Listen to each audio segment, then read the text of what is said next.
first thing I would say is, well, you should be afraid of taking risks and pursuing something meaningful. But you should be more afraid of staying where you are if it's making you miserable.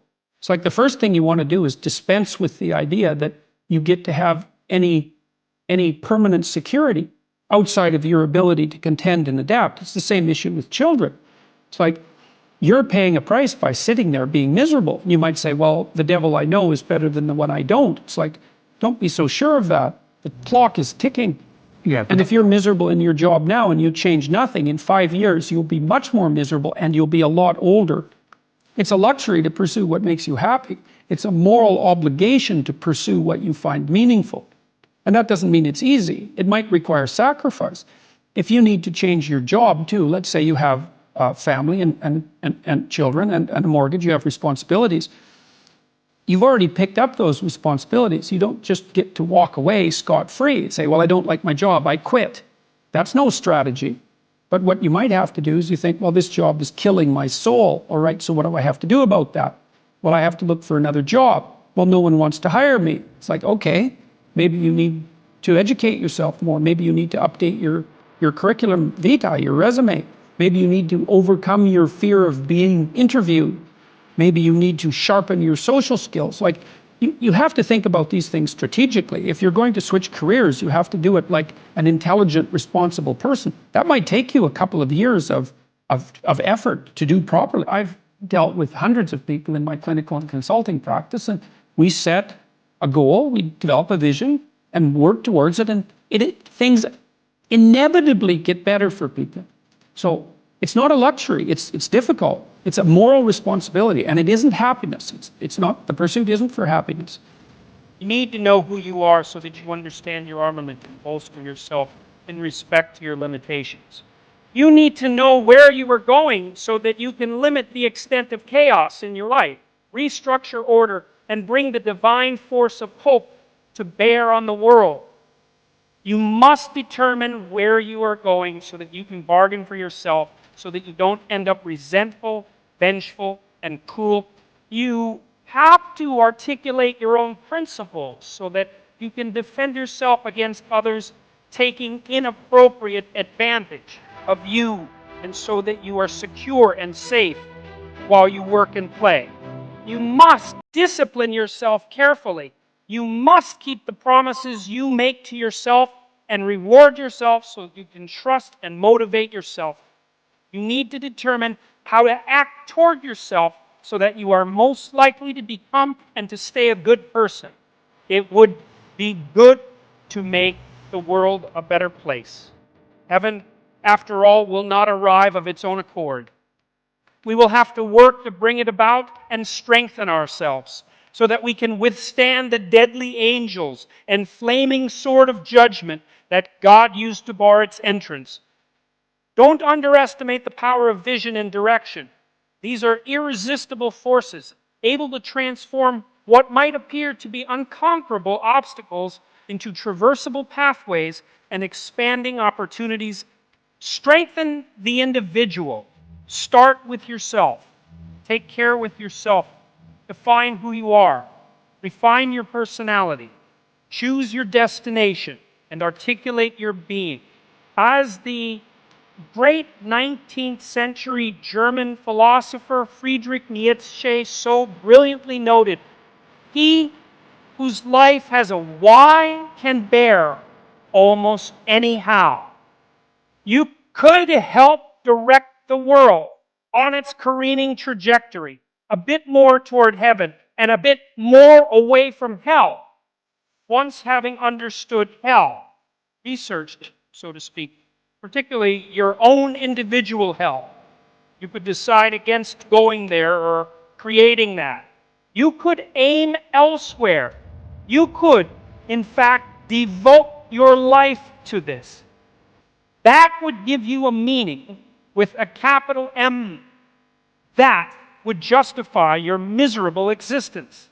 That would atone for your sinful nature and replace your shame and self-consciousness with the natural pride and forthright confidence of someone who has learned once again to walk with God in the garden.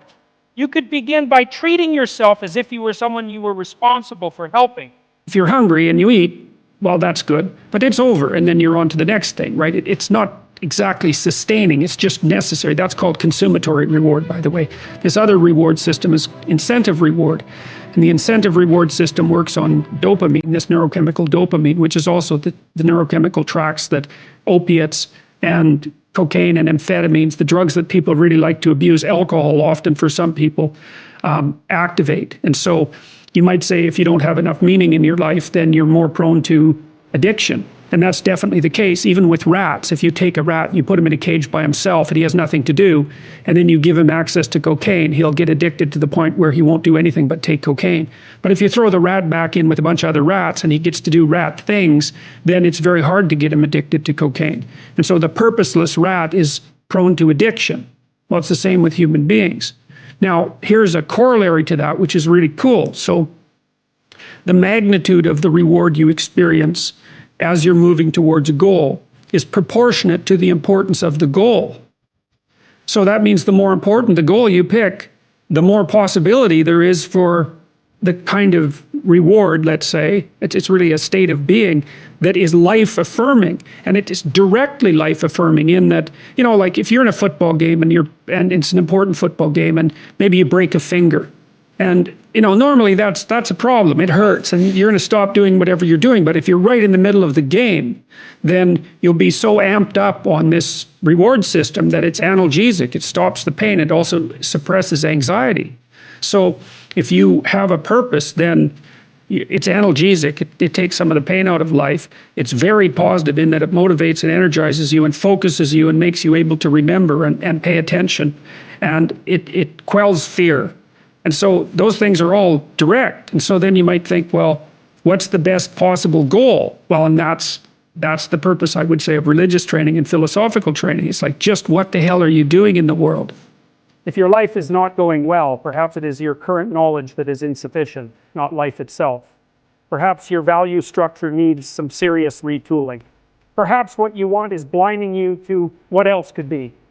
Perhaps you are holding on to your desires in the present so tightly that you cannot see anything else, even what you truly need. Imagine that you are thinking enviously, I should have my boss's job. If your boss sticks to his post stubbornly and competently, thoughts like that will lead you in a state of irritation, unhappiness, and disgust. You might realize this. You think I am unhappy. However, I could be cured of this unhappiness if I could just fulfill my ambition. But then you might think further. Wait, you think, maybe I'm not unhappy because I don't have my boss's job. Maybe I'm unhappy because I can't stop wanting that job. That doesn't mean you can just simply and magically tell yourself to stop wanting that job and then listen and transform. You can't, in fact, just change yourself that easily. You have to dig deeper. You must change what you are after more profoundly. So you might think, I don't know what to do about this stupid suffering. I can't just abandon my ambitions. That would leave me nowhere to go. But my longing for a job that I can't have isn't working. You might decide to take a different tack. You might ask instead for the revelation of a different plan, one that would fulfill your desires and gratify your ambitions in a real sense, but that would remove from your life the bitterness and resentment with which you are currently affected. You might think, I will make a different plan. I will try to want whatever it is that would make my life better, whatever that might be, and I will start working on it now. If that turns out to mean something other than chasing my boss's job, I will accept that and I will move forward. Now, you're on a whole different kind of trajectory. Before, what was right, desirable, and worthy of pursuit was something narrow and concrete. But you became stuck there, tightly jammed and unhappy. So you let go. You make the necessary sacrifice and allow a whole new world of possibility hidden from you because of your previous ambition to reveal itself. And there's a lot there. What would your life look like if it were better? What would life itself look like? What does better even mean? You don't know. And it doesn't matter that you don't know exactly right away, because you will start to slowly see what is better.